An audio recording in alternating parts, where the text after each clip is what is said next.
Hi everyone, कैसे हैं आप लोग। So guys, before starting my session, जितने भी स्टूडेंट्स न्यू सिलेबस में हैं और उनका परसों पेपर है अकाउंट्स एंड एफएम का, तो आपको मैं बताना चाहता हूं कि आज का जो दिन है उसमें आप लोगों को मैं एक टास्क दे रहा हूं कि आपने पूरा का पूरा अकाउंट्स वाइंड अप करना है।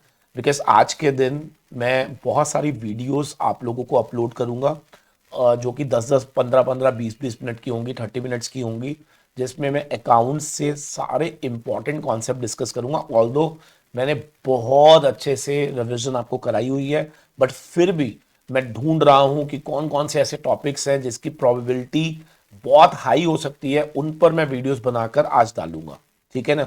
रेस्ट बाकी आप लोग अपना पढ़ते रहिएगा, और ओल्ड सिलेबस वालों का तो कल पेपर है ही है, तो आप बिल्कुल चिंता ना करेंगे, आप पढ़ते रहिए। मैं अपनी तरफ से पूरा एफर्ट करूंगा कि आप लोगों को कुछ इंपॉर्टेंट जो मुझे लगता है कि कल पेपर में आ सकते हैं वो मैं डिस्कस करूंगा। ठीक है। और जितनी भी वीडियोस मैं डालूंगा आज अकाउंट्स की, अगर वो एक्सक्लूसिवली फॉर ओल्ड होगा तो उस पर लिखा होगा ओल्ड, अगर वो ओल्ड एंड न्यू दोनों होगा तो उस पर लिखा होगा ओल्ड एंड न्यू बोथ। तो नए सिलेबस वाले बच्चे प्लीज उसको ध्यान से पढ़ लीजिएगा। ठीक है। और ये जो क्लास में लेने जा रहा हूँ, ये जो सेशन में लेने जा रहा हूँ, ये पहले 2 थ्योरी के चैप्टर है हमारे अकाउंट्स के अंदर, that is introduction of accounting and introduction of corporate accounting. तो उनमें से ये दोनों के लिए है रेलेवेंट, ओल्ड में भी और न्यू में भी, तो वो हम लोग डिस्कस करेंगे। ठीक है जी। चलिए, तो अगले 25 से 30 मिनट आपने मेरे को ध्यान से सुनना है, और ये जो नोट्स हैं वो आपके टेलीग्राम चैनल में और व्हाट्सएप ग्रुप्स में आपको मिल जाएंगे, आप वहां से चेक कर सकते हो। ठीक है जी। ठीक है सर। देखिए, हमारे ना जब भी हम कंपनीज एक्ट पढ़ते हैं तो सेक्शन 128 जो कि बात करता है अबाउट बुक्स ऑफ अकाउंट्स की, section 129 which talks about financial statements, इन सब जगहों पे ना एक वर्ड लिखा हुआ है, true and fair view of states of affairs. यानी कि जब भी हम अपनी बुक्स बनाएं which are kept at the registered office of the company, या एनी अदर बुक्स, या कोई भी फाइनेंशियल स्टेटमेंट्स, ये must be representing true and fair view of the state of affairs of the company, ऐसा section में लिखा गया। 129 में भी यही लिखा गया कि जब भी कोई कंपनी फाइनेंशियल स्टेटमेंट बनाए, it must comply with the accounting standards as per section 133 of companies Act, and also इसमें भी ट्रू एंड फेयर व्यू होना चाहिए, and must be as per the format which is given in schedule 3। तो ये सारी बातें लिखी हुई है। तो ना कई बार दिमाग में क्वेश्चन आता है, सर ये ट्रू एंड फेयर व्यू होता क्या है। देखिए, ट्रू एंड फेयर व्यू ना कहीं पर भी डिफाइन नहीं किया गया। ठीक है ना। तो अगर मेरे को ये पूछे कोई ट्रू एंड फेयर व्यू क्या होता है, तो कहते हैं ट्रू एंड फेयर व्यू एक ऐसा व्यू होता है जो रीडर, यानी कि जो भी फाइनेंशियल स्टेटमेंट को पढ़ रहा है, उस तक अपना मैसेज पहुंचा सके कि यस, इस कंपनी के अंदर ये सब चीजें हो रही है। ठीक है ना। True and fair view which can impact किस पर, रीडर पर, उसको ट्रू एंड फेयर व्यू बोलते हैं।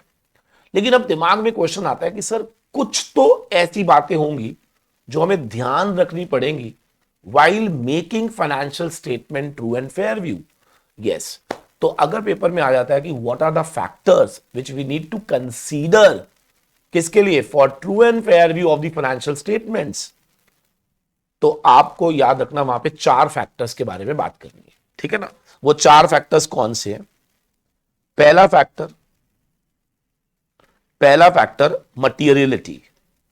मतलब वो कहता है कि भैया जब भी आप अपनी फाइनेंशियल स्टेटमेंट्स बनाते हैं, आपको इंश्योर करना है कि आपको हर मटेरियल आइटम जो इंपैक्ट कर सकती है उस फाइनेंशियल स्टेटमेंट की रीडर की सोच को, वो आपको डिस्क्लोज करनी है। मटीरियलिटी, इसका मतलब अगर आपने मटीरियल चीजें डिस्क्लोज नहीं करी तो सर आपकी statement true and fair view नहीं मानी जाएगी। तो पहला क्या है, मटीरियलिटी। मटीरियलिटी का क्या मतलब होता है, all significant factors which will have an impact on the mind of the reader should be disclosed, पहला। दूसरा, प्रायर पीरियड आइटम्स। देखिए, आप सबको मालूम है कि हमारे यहां पर क्या होता है कि अगर एक बारी कोई भी बुक्स एजीएम में चली जाती है, तो उस पर्टिकुलर, अगर उसमें कोई भी एरर आ जाता है तो फिर वो एरर वहां पे ना दिखा के क्या हमें अगले साल की बुक्स ऑफ अकाउंट्स के अंदर दिखाना होता है by the name of prior period items. तो वो यही कह रहा है कि कोई भी books of accounts true and fair view कब होगी, जब वो डिस्क्लोज करेगी हर उस चीजों को जो ऑल्दो बिलोंग कर रही है प्रायर पीरियड को, बट क्योंकि वो प्रायर पीरियड में डिस्क्लोज नहीं हुई थी तो इसीलिए क्या उनको हम अपनी करंट जगह पे दिखा रहे हैं। तो वो क्या कहता है, the rule of India is that once accounts are adopted at AGM they can not be reopened. If any error is discovered तो इसको करेक्ट किया जा सकता है only in the accounts of subsequent period. Apart from the error, some of the account relating to the previous year may come to the knowledge or may be ascertained only in the current year। तो उसको भी क्या हमें अलग से disclose करना जरूरी होता है। तीसरा हो जाता है एक्स्ट्राऑर्डिनरी आइटम्स। ना क्या होता है बेटा, कई बार क्या होता है कि हम लोग जो भी काम कर रहे हैं that is out of the ordinary business. लेकिन अगर मैं कहूं कि मेरा ऑर्डिनरी बिजनेस तो टीचिंग है, लेकिन अगर मैं कहूं कि मेरे को लॉटरी से भी 2 करोड़ रुपए का प्रॉफिट हुआ है, तो ये लॉटरी इनकम जो है that is my extraordinary item. तो क्या इसे हमें सेपरेटली डिस्क्लोज करना पड़ेगा, then only it will be treated as true and fair view. ठीक है सर, लेकिन ना कोई भी खर्चा कोई भी इनकम जो ऑर्डिनरी कोर्स में नहीं आ रहा एंड मटीरियल है उसे हमें सेपरेटली शो करना पड़ेगा पी एंड एल के अंदर। ठीक है sir. Changes in the accounting policy, आप सबको मालूम है कि अगर हमारी कोई भी इन्वेंट्री वैल्यूएशन टेक्निक चेंज हो रही है या आप मेथड ऑफ डेप्रिसिएशन चार्ज करने का मेथड बदल रहे हो, तो ये हमारा चेंज ऑफ अकाउंटिंग पॉलिसीज होता है। तो क्या इसके लिए हमें एक सेपरेट डिस्क्लोजर देना जरूरी होता है। क्या सबको क्लियर है? तो इसका मतलब ट्रू एंड फेयर व्यू के लिए 4 कौन कौन से पैटर्न आपको बातें याद रखनी है, materiality, prior period item, extraordinary items and changes in accounting policies. Very well done. Next question जो कि बहुत हॉट क्वेश्चन है, आप सबको मालूम है XBRL। ओल्ड सिलेबस में तो कई बार सिर्फ इतना पूछ लेते हैं कि XBRL की फुल फॉर्म क्या है। न्यू सिलेबस में ये भी पूछ सकते हैं कि XBRL के बारे में पूरा एक्सप्लेन करो और ये भी बताओ कि XBRL किस किस पे लगता है। ओल्ड सिलेबस में भी ये क्वेश्चन बन सकता है कि बताओ कि XBRL की एप्लीकेबिलिटी किस पर है। तो थोड़ा सा पहले समझने की कोशिश करते हैं, बिकॉज जब मैं यहां से पढ़ाता हूं ना तो कई बार बच्चों को नहीं समझ आता, तो थोड़ा सा पहले बेसिक बनाते हैं, है ना।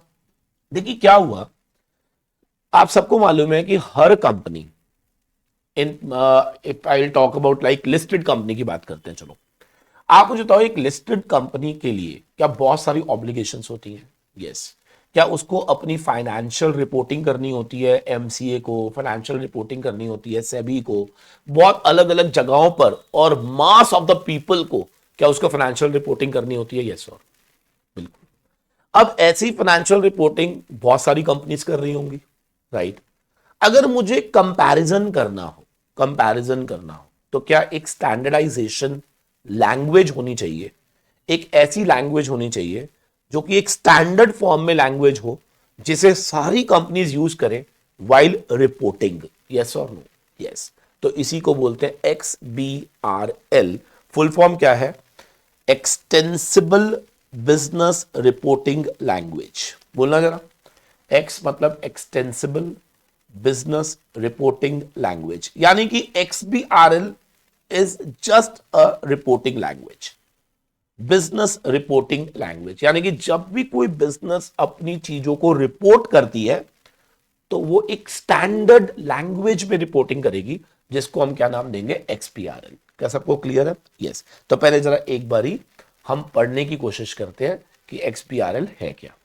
तो बोला XBRL एक लैंग्वेज है, सिंपल है ना, for electronic communication of business and financial data. मतलब अगर मुझे आज अपना बिजनेस का या अपना मुझे फाइनेंशियल डाटा किसी को दिखाना है या देना है, जमा कराना है, तो उसके लिए एक स्टैंडर्ड भाषा यूज की जाएगी जिसका नाम है XBRL, which is revolutionising business reporting around the world. याद रखना, ऑलमोस्ट सारी countries outside India are using this language for reporting of their जो भी आपके फाइनेंशियल डाटा है। ठीक है। इसका मेजर बेनिफिट क्या है? In preparation, analysis, communication of business information. क्यों? क्योंकि यहां पर एक ही भाषा का प्रयोग हो रहा है, तो इसका एनालिसिस इजी हो गया, इसको बनाना इजी हो गया और इसको लोगों तक कम्युनिकेट करना इजी हो गया।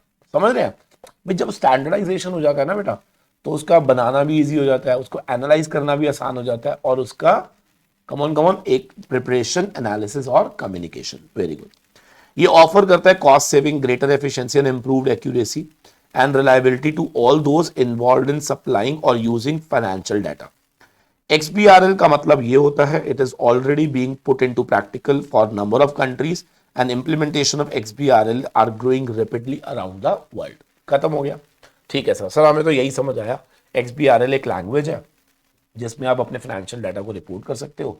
ये एक स्टैंडर्डाइज वे में लैंग्वेज है जिससे उसको प्रिपेयर करना भी आसान है, उसको समझना भी आसान है, उसको कम्युनिकेट करना भी आसान है ना।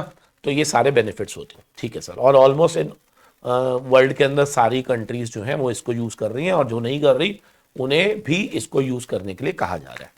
ठीक है सर, एक बात बताओ, जैसे XBRL है, आप कह रहे हो एक लैंग्वेज है, तो हर लैंग्वेज की एक डिक्शनरी होती है। जैसे इंग्लिश, तो इंग्लिश बोलने के लिए क्या हमें एक डिक्शनरी चाहिए? यस और नो? उसके अंदर हर शब्द का अपना एक मीनिंग होता है। बेटा वैसे ही XBRL की भी एक डिक्शनरी है जिसको बोलते हैं टेक्सोनॉमी। बोलो क्या बोलते हैं? Taxonomy. Taxonomy is not related to tax, it is a kind of dictionary for the words which are being used, या आप कह सकते हो कोड्स की बात कर रही है ना। कुछ कोड्स हैं जिसे आपने यूज करना है जब आप XBRL में अपने फाइनेंशियल डाटा को रिपोर्ट करते हैं। तो वो क्या कहता है, XBRL makes the data readable with the help of two documents. अब वो डाटा रेडेबल कैसे होगा? मैंने पहले ही बोला, रेडेबल करने के लिए क्या स्टैंडर्डाइजेशन करना, तो उसके लिए हमें एक स्टैंडर्ड कोड्स चाहिए जिसको हम क्या बोलते हैं, टेक्सोनॉमी। तो आप जब भी XBRL करेंगे तो आपको एक टेक्सोनॉमी यूज करनी होगी, और उस टेक्सोनॉमी के अंदर हर चीज को डिफाइन करने के कुछ कोड्स होते हैं, उन्हें आपको इस्तेमाल करना होगा, और उन्हें इस्तेमाल करके जो भी डॉक्यूमेंट रेडी होगा उसको बोलते हैं इंस्टेंस डॉक्यूमेंट। क्या सबको क्लियर है? तो दो कौन कौन से डॉक्यूमेंट होते हैं? एक टेक्सोनॉमी जो कि आपको कोडिंग देगा, और उन कोड को यूज करके जो डाटा तैयार होगा उसको क्या बोलेंगे, इंस्टेंस डॉक्यूमेंट बोलेंगे। टेक्सोनॉमी डिफाइंस द एलिमेंट्स, ये एलिमेंट्स को डिफाइन करेगा।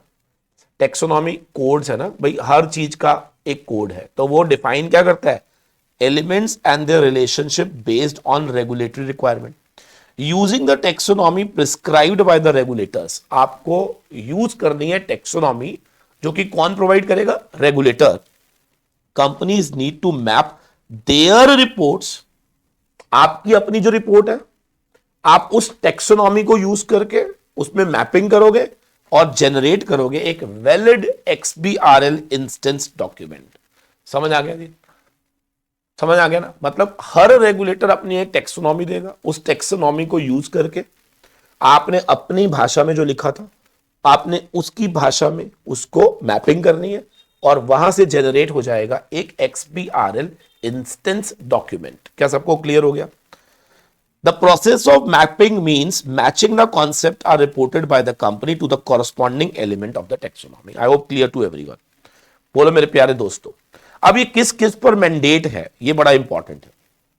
कहता है the following class of company shall file their financial statement and other document under section 137 of companies act with registrar in the e form AOC4 XBRL as per annexure 1। पहला, वो company जो कि listed है stock exchange पे, and their subsidiaries. खत्म, जो listed है और उनकी सब्सिडरीज। या फिर कंपनीज जिसकी पेड अप कैपिटल 5 करोड़ या उससे ज्यादा हो, या टर्नओवर 100 करोड़, हाँ जी 100 करोड़ या उससे ऊपर हो, या हर वो company which are required to prepare their financial statement in accordance with companies Indian accounting standard rules 2015। ये वो कंपनीज हैं जिनके लिए XBRL मैंडेट किया गया। एक बार दोबारा बता दो, जो कि लिस्टेड है, या फिर उनकी इंडियन सब्सिडरीज, या फिर जिनका टर्नओवर 100 करोड़ या उससे ऊपर, या जिनकी पेड अप कैपिटल 5 करोड़ या उससे ऊपर, या जिस पर Indian accounting standard rules 2015 apply होते हैं। डन? ठीक है, अब हम बात करेंगे रिकॉर्ड्स के बारे में, फाइनेंशियल स्टेटमेंट्स के बारे में।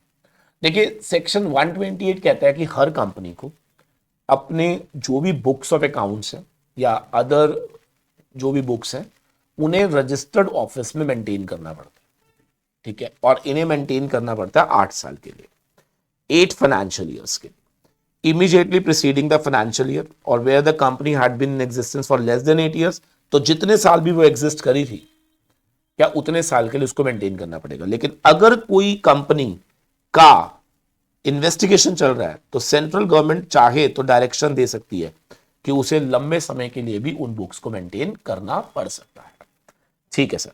सर अगर मान लो हमने नहीं करा तो क्या करोगे? सर आप पर पेनल्टी लगेगी। पेनल्टी किस पर लग सकती है? MD, WTD, incharge of finance या सीएफओ पे, या एनी अदर पर्सन जो कि of a company charged by the board with the duly complying with the provision of this section.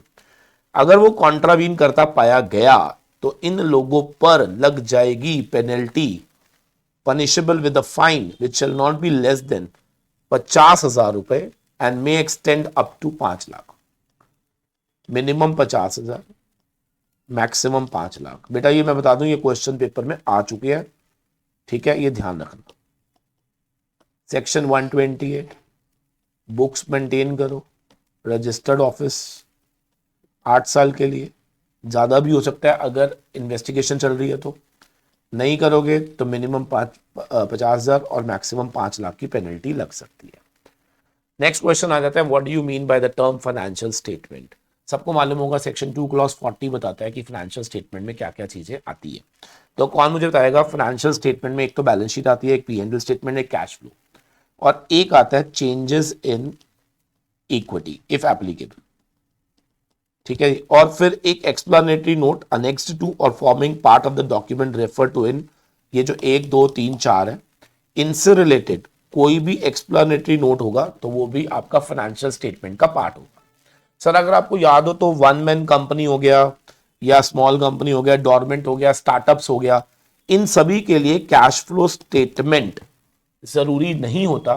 तो अगर ये कंपनी मान लो फाइनेंशियल स्टेटमेंट बना रही है तो इनके लिए पी&एल, बैलेंस शीट और changes in equity if applicable या एक्सप्लेनेटरी नोट जो कि अनेक्स्ड देयर टू, बस इतना ही काफी है। इनके लिए कैश फ्लो स्टेटमेंट मैंडेटरी नहीं है, ठीक है सर। फिर कई बार आ जाता है कि सर एक बात बताओ, हमें जो फाइनेंशियल स्टेटमेंट बनानी है वो कैसे बनानी है। बहुत बार इसका डिस्कशन हो चुका है। सबको मालूम है कि कंपनीज पे शेड्यूल 3 लगता है, और शेड्यूल 3 जब हम बात करते हैं तो उसके अंदर 2 पार्ट होते हैं, पार्ट 1 पार्ट 2। पार्ट 1 बात करता है फॉर्म ऑफ बैलेंस शीट और पार्ट 2 बात करता है form of statement of P and L. When I say part 1 तो आपको याद होगा बैलेंस शीट अब वर्टिकल होती है। तो वर्टिकल बैलेंस शीट में सबसे पहले आता है, देखो पहले जनरल पढ़ लेते हैं। बैलेंस शीट का फॉर्मेट क्या है? Equity, liability and assets. Assets में नॉन करंट और करंट। इक्विटी लायबिलिटी में शेयर होल्डर फंड भी आता है। Share application, money received pending allotment, non current liability, current liability. एक बार दोबारा बोलना सर, दोबारा सुन लीजिए। मैंने कहा जब भी हम बात करेंगे फाइनेंशियल स्टेटमेंट को ड्रॉ कैसे करना है, तो बोला उसके लिए आपको जाना पड़ेगा शेड्यूल 3। शेड्यूल 3 में 2 पार्ट है, पार्ट 1 पार्ट 2।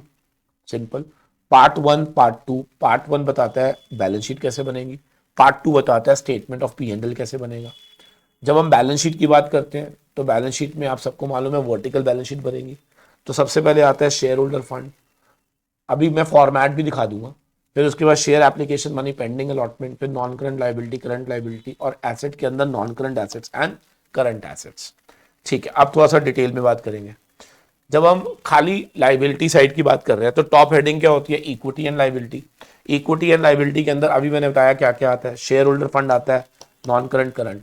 अब शेयर होल्डर फंड के अंदर थोड़ा सा ध्यान रख लेना, शेयर कैपिटल आएगा, रिजर्व एंड सरप्लसेस आएगा, money received against share warrant. अगर मान लो कंपनी ने वारंट इशू करे और वारंट के अगेंस्ट अगर आपके पास कुछ पैसा आया हुआ है तो वो पैसा भी आपको शेयर होल्डर फंड का ही पार्ट बनाना है। इसके अलावा याद रखना, अगर शेयर फॉर फ्यूचर अकाउंट, मैंने पिछले सेशन में बताया शेयर फॉर फ्यूचर अकाउंट कहां पे आएगा, तो वो भी पेड अप शेयर कैपिटल में ऐड हो जाता है। डन, ठीक है सर। सर एक बात बताना, सर सुनो ना, रिजर्व एंड सरप्लसेस में general reserve, P&L, security premium सब आएंगे? यस सर, बिल्कुल, ठीक है। फिर उसके बाद आता है एसेट। एसेट में 2 ही है, करंट और नॉन करंट। नॉन करंट के अंदर सारे नॉन करंट एसेट्स आ जाएंगे, like long term assets, like fixed assets आ जाएंगे, नॉन करंट इन्वेस्टमेंट्स आ जाएंगी, long term loans and advances like this, और शॉर्ट टर्म होगा तो सब इधर आ जाएगा, कैश कैश इक्विवेलेंट्स इधर आ जाएगा, डेटर्स, इन्वेंट्री को stock in hand, stock in trade बोलते हैं, तो ये सब इधर आ जाएंगे। ठीक है जी, तो ये तो सब आपने एक बार ही पढ़ना है। अच्छा, ये कई बार पेपर में आ सकता है कि जो भी हम फाइनेंशियल स्टेटमेंट्स बनाते हैं, क्या उन्हें हमें राउंड ऑफ करना होता है? सर बिल्कुल करना होता है। सुन लो ध्यान से, अगर वो लेस देन 100 करोड़ है, यानी कि अगर depending upon the total income of the company, the figure appearing in the financial statement shall be rounded off as given below. अगर मेरी टोटल इनकम 100 करोड़ से कम है, ठीक है, तो फाइनेंशियल स्टेटमेंट बनाते समय आपको उसको राउंड ऑफ करना होगा, किसमें? Nearest 100, 1000, lakhs, million. अब कई बच्चों को ये समझ ही नहीं आता, सर ये क्या बोल रहे हो, क्या बोलना चाह रहे हो? देखो मेरी बात समझना, 100 करोड़ से कम, अगर मैं कहूं 99 करोड़, 99 करोड़ एंड 14 lakhs 20,000 190, मान लो ऐसे कुछ आ रहा है, तो ये राउंड ऑफ किस में करोगे आप? हंड्रेड्स में। ठीक है ना। अगर मान लो डेसिमल वर्ड किस में जा रहा है? थाउजेंड्स में, तो ये देखो 1000 में करेंगे तो इसको राउंड ऑफ कर देना। अगर हमें राउंड ऑफ करना है लैक्स में, तो कौन बताएगा? ये पूरा 000 हो जाएगा। और अगर मुझे मिलियंस को राउंड ऑफ करना है, तो बेटा ये पूरा ही ऐसे पकड़ लेंगे हम, क्योंकि आपको मालूम है ना 14 लाख को कैसे लिखेंगे आप? 99 करोड़ 14 लाख, 14 लाख क्या होता है? 1.4 मिलियंस। बोलो, तो हमें देखना पड़ेगा कि राउंडिंग ऑफ कैसे करनी है, समझ रहे हैं? वो डिपेंड करेगा उसकी फिगर कैसी है। तो या तो हम उसको राउंड ऑफ करेंगे in the multiple of hundreds में, या फिर हम मल्टीपल ऑफ 1000 में, या फिर मल्टीपल ऑफ लैक्स में, या फिर मल्टीपल ऑफ मिलियंस में, है ना। ऐसे 1.4 मिलियन या 1.6 million will be rounded off to 2 million, समझ रहे हैं ऐसा वाला? ठीक है सर। और अगर यही 100 करोड़ या उससे ज्यादा है, तो बस इतना याद रखना, यहां पे 100 तक नहीं जाना, तो उसको हम राउंड ऑफ कैसे करेंगे सर? लाख, मिलियन, करोड़, मतलब 100,000 हट जाएगा, क्योंकि 100 करोड़ या उससे ऊपर की अगर टोटल इनकम है, तो उसको राउंड ऑफ किस में करना है? या तो लैक्स में, मिलियंस में, करोड़ में। मेरी बात समझ आ गई? मतलब समझो ना, 100 करोड़ से नीचे है तो आप इसको राउंड ऑफ हंड्रेड्स में भी कर सकते हो, 100 तक जा सकते हो आप, ठीक है ना, या 1000 तक, मतलब समझो जितना नीचे होगा, क्या उसमें हम ज्यादा नीचे तक राउंडिंग ऑफ करेंगे। ठीक है, बस ये थोड़ा सा इसको आप लर्न कर लेना कि अगर पेपर में आ जाता है कि राउंड ऑफ कैसे करेंगे, तो आपने कैसे याद रखना है? Total income less than 100 crore, मेरे साथ साथ साथ बोलो मेरे साथ, टोटल इनकम लेस देन क्या है? 100 करोड़ रुपीस। तो इसको राउंड ऑफ कैसे करना है? In the multiples of nearest hundreds, thousands, lakhs, millions. और अगर 100 करोड़ या उससे ऊपर है तो लैक्स, मिलियंस, करोड्स। ठीक है सर, ये मैं आपको अभी असाइनमेंट दे दूंगा, तो ये बैलेंस शीट आप एक बार ही प्लीज चेक कर लीजिएगा।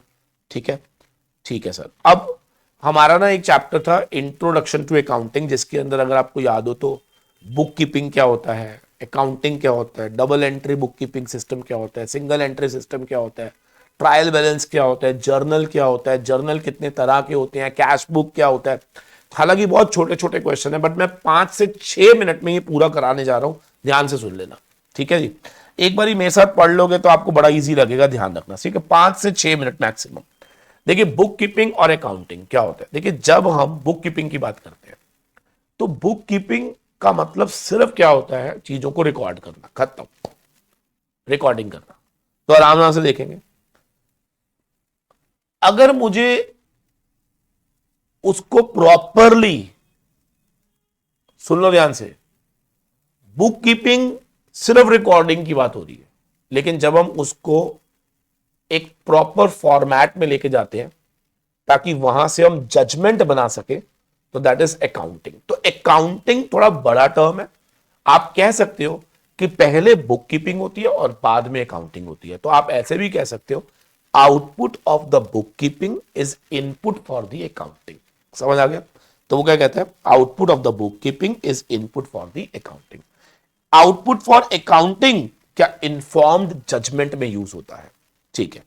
बुक कीपिंग का मेन पर्पस क्या है, सिस्टमैटिक रिकॉर्ड मेंटेन करना सभी ट्रांजैक्शन के, सभी इवेंट्स के, ठीक है जी, ऑफ फाइनेंशियल कैरेक्टर। जबकि अकाउंटिंग का पर्पस क्या होता है कि हमें रिजल्ट्स पता लगाने हैं, लाइक P&L अकाउंट पता लगाना है, रिकॉर्डिंग नहीं करनी, पता लगाना है कि हमने कितना प्रॉफिट कमाया, तो आप अकाउंटिंग कर रहे हो। हमें कितना लॉस हुआ, आप अकाउंटिंग कर रहे हो। सिर्फ रिकॉर्ड करके छोड़ रहे हो बुक कीपिंग, आप उसका आउटकम नहीं निकाल रहे, डिसीजन मेकिंग पे नहीं जा रहे।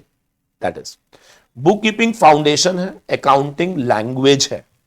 Book keeping is carried by the junior staff, खाली रिकॉर्डिंग करना है, जबकि accounting is done by the senior staff जिनके पास स्किल्ड होता है। ऑब्जेक्टिव ऑफ बुक कीपिंग क्या होता है, to summarise the cumulative effect of all economic transactions, जबकि accounting is not only book keeping but also analysing and interpretation. याद रखना, accounting का मकसद होता है एनालाइज करो, इंटरप्रेट करो, और बुक कीपिंग का मतलब क्या होता है, सिर्फ चीजों को समराइज करो, एक जगह पे ले आओ, that's it. Single entry book keeping क्या होती है और डबल एंट्री बुक कीपिंग क्या होती है। अच्छा, एक ना चीज है बहुत इंपॉर्टेंट, शायद मैंने मिस करी है, एक सेकेंड रुकना जरा। हाँ, ये चीज एक बड़ा इंपॉर्टेंट पॉइंट है जो आप लोगों को यहां पर पढ़ना चाहिए था।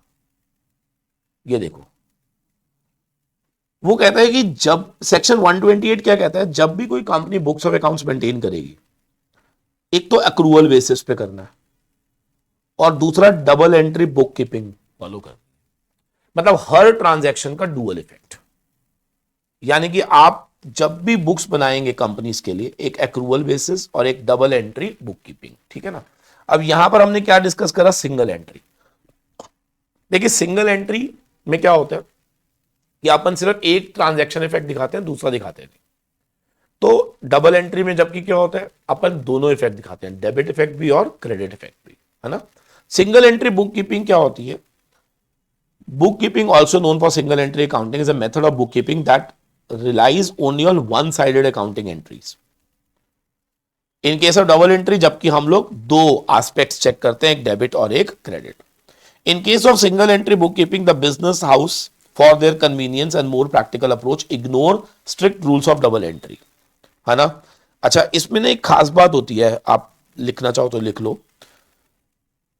It is a system. It is a system which may not keep some books of subsidiary records and some ledger. मतलब आप समझो ना, डबल इफेक्ट में तो सारी बुक्स बनानी पड़ेंगी ना, डेबिट वाली भी, क्रेडिट वाली भी, डेबिट वाली भी। सिंगल एंट्री में क्या होता है, आप सिर्फ सिंगल इफेक्ट दिखा रहे हो, तो बहुत सारी बुक्स ऐसी होती होंगी जो शायद बनाते ही नहीं होंगे आप। हाँ, तो मैं आपको एक खास बात बताता हूँ क्या होता है। सिंगल एंट्री बुक कीपिंग के अंदर ना मेनली हम लोग फोकस करते हैं एक तो कैश बुक पे और एक पर्सनल अकाउंट्स पे। आपको मालूम है, आपके घरों में भी जब आप पापा बैठ के ऐसी रफली अकाउंटिंग करते हैं ना, तो डबल एंट्री नहीं करते, सिंगल एंट्री होती है। उनको बस इतना पता होता है कि पैसा कितना आया, कहाँ कहाँ गया, है ना, और किसको अब देना है, किससे लेना है, और कुछ नहीं पता होता। मतलब मोटा मोटी चीजों के बारे में, कैश के बारे में, पर्सनल लेजर्स के बारे में, बस। इसके अलावा फालतू की कोई चीज का अलग से लेजर नहीं बनता जब हम बात करते हैं सिंगल एंट्री बुक कीपिंग की, ठीक है। अच्छा, इसमें याद रखना, ये कई बार पेपर में आ जाता है, किसने ये कहा, कॉलर। A system of book keeping in which as a rule only record of cash and personal accounts are maintained, it is called a single entry book keeping, ठीक है ना। ठीक है सर। जर्नल क्या होता है सर, आप सबको मालूम है कि कोई भी जब ट्रांजैक्शन होती है, तो जब हम उस ट्रांजैक्शन को एक किताब में डालते हैं, तो उसी किताब को अपन क्या बोलते हैं, जर्नल। तो जर्नल क्या है, बुक ऑफ प्राइम एंट्री या बुक ऑफ ओरिजिनल एंट्री। याद रखना, कोई भी ट्रांजैक्शन जब किसी बुक में पहली बार जाती है, that book of original entry होती है, सोर्स डॉक्यूमेंट होता है वो, उसको बोलते हैं journal. And the process of recording it is known as journalisation. क्या बोलते हैं, जर्नलाइजेशन। वेरी गुड, ठीक है जी। और जो एंट्री आप करते हो उसको क्या बोलते हैं, जर्नल एंट्री। अब जर्नल दो तरह के होते हैं, एक जनरल और एक स्पेशल। जनरल स्पेशल, बोलो जनरल स्पेशल, और स्पेशल को ही आप सब्सिडरी बुक्स भी बोलते हो। और सब्सिडरी बुक में cash book, purchase book, sales book, return inward, return outward, BR, BP, ये सारी किताबें बनती है। अब मैं आपसे एक सवाल पूछता हूं, आई होप आपको याद होगा। जैसे हम कोई भी ट्रांजैक्शन करते हैं तो आपको डिसाइड करना होता है कि वो ट्रांजैक्शन कहां जाएगी, है ना। तो मैं आपको बताता हूं, जैसे मान लो पेपर में ये क्वेश्चन भी आ सकता है। मान लो आपने गुड्स परचेज करी है कैश में, तो ये कहां जाएगी, कैश बुक। ठीक है। अगर आपने गुड्स परचेज करी है क्रेडिट में, तो ये कहां जाएगी, परचेज डे बुक में। और अगर आपने कोई एसेट परचेज करा है कैश में, तो ये भी कैश बुक में। लेकिन अगर कोई एसेट परचेज करा है क्रेडिट में, तो बेटा ये जाएगा जनरल। जनरल का मतलब होता है प्रॉपर जर्नल पास करनी पड़ेगी। क्या करनी पड़ेगी, प्रॉपर जर्नल पास करनी पड़ेगी आपको। तो प्रॉपर जर्नल कब पास होती है, जब वो जनरल होती है। और जनरल कब होती है, जब वो इनमें से किसी बुक में नहीं आती। एक पेपर में क्वेश्चन बहुत फेवरेट होता है एग्जामिनर का, बताओ कि कैश बुक जो है वो बुक है, मतलब जर्नल है या लेजर है। तो याद रखना कैश बुक एक एक्सेप्शनल केस है, क्योंकि यहां पे ना परचेज बुक के बाद परचेज अकाउंट बनता है, सेल्स बुक के बाद सेल्स अकाउंट बनता है, रिटर्न इनवर्ड बुक के बाद रिटर्न इनवर्ड अकाउंट बनता है। लेकिन कैश बुक के बाद कैश अकाउंट नहीं बनता, क्योंकि वही अकाउंट भी होता है। तो याद रखना कैश बुक क्या है, जर्नल या लेजर। ये फेवरेट क्वेश्चन है, तो आपने क्या बोलना है, ये दोनों है, जर्नल भी है और लेजर भी है। क्यों जर्नल, इसलिए है क्योंकि ये सोर्स बुक है, डायरेक्ट एंट्री ऑफ ओरिजिनल। आप मैंने कहा बुक ऑफ ओरिजिनल एंट्री, तो ओरिजिनल एंट्री आ जाए। और क्योंकि इसमें डेबिट और क्रेडिट दोनों होते हैं, तो इसीलिए क्या इसको हम लेजर भी बोलते हैं। याद रखना जब आप परचेज बुक बनाओगे ना, तो खाली एक ही कॉलम होगा, क्योंकि परचेजेस हमेशा डेबिट होती है, तो उसका सिर्फ डेबिट कॉलम होगा। सेल्स बुक का क्रेडिट कॉलम होगा, लेकिन कैश बुक में डेबिट कॉलम भी होगा और क्रेडिट कॉलम भी होगा। तो इसीलिए इसको लेजर भी बोलते हैं, और इसको जर्नल इसलिए बोलते हैं क्योंकि ये बुक ऑफ प्राइम एंट्री है या बुक ऑफ ओरिजिनल एंट्री, इसलिए जर्नल तो बन ही गया। लेजर इसलिए क्योंकि इसके अंदर डेबिट भी होता है और क्रेडिट भी होता है, दोनों एस्पेक्ट दिखते हैं, तो इसलिए ये लेजर भी होता है और साथ में जर्नल भी होता है। ठीक है सर। सर ट्रायल बैलेंस क्या होता है, सर बहुत सिंपल है। ट्रायल बैलेंस का मतलब होता है कि जितने भी आपने लेजर्स बनाए थे उन सभी के बैलेंसेस को कौन शो करता है, ट्रायल बैलेंस। तो ट्रायल बैलेंस बेसिकली रिप्रेजेंट करता है balances of all the ledger on a particular day. इसका बेनिफिट क्या होता है, सर बेनिफिट ये होता है, एक तो अर्थमेटिकल एक्यूरेसी पता चल रहा है, आपको याद ही होगा ट्रायल बैलेंस टैलिड होना चाहिए, तभी बैलेंस शीट टैलिड होती है, बचपन में पढ़ा होगा आपने। ascertain the balance of any ledger, serve as an evidence of the fact that double entry has been completed। क्योंकि अगर डबल एंट्री प्रॉपर करी है तो फिर ट्रायल बैलेंस 100% पहली बार में टैली हो जाएगा। ट्रायल बैलेंस टैलिड है तो बैलेंस शीट भी पहली बार में टैलिड हो जाती है, अगर आपको मालूम हो तो facilitate preparation of final accounts promptly. क्या यहां तक क्लियर। मेथड तीन होते हैं बेटा, कौन कौन से, एक होता है टोटल मेथड, एक बैलेंस मेथड और एक कंपाउंड मेथड। अब बच्चा कहता है सर ये क्या होता है, देखो आपने ना बैलेंस मेथड पढ़ा हुआ है, याद करो। जैसे मान लो ये बैंक अकाउंट है, अब इसके अंदर डेबिट क्रेडिट क्रेडिट, यहाँ पे बैलेंस सीडी आता था, फिर यही चीज बैलेंस बीडी बन जाता था। और ट्रायल बैलेंस के अंदर आप यहाँ पे लिखते थे डेबिट क्रेडिट, और यहाँ पे लिखते थे बैंक का ये वाला बैलेंस। अब ये जो बैलेंस है ना, ये बैलेंसिंग फिगर है, यानी कि डेबिट और क्रेडिट का गैप है। अगर टोटल मेथड होगा ना, तो उसमें क्या होगा, मैं आपको छोटा सा एक एग्जाम्पल ही दे देता हूँ। मान लो 1 लाख, यहाँ पे 15,000, तो यहाँ कितना आया 85।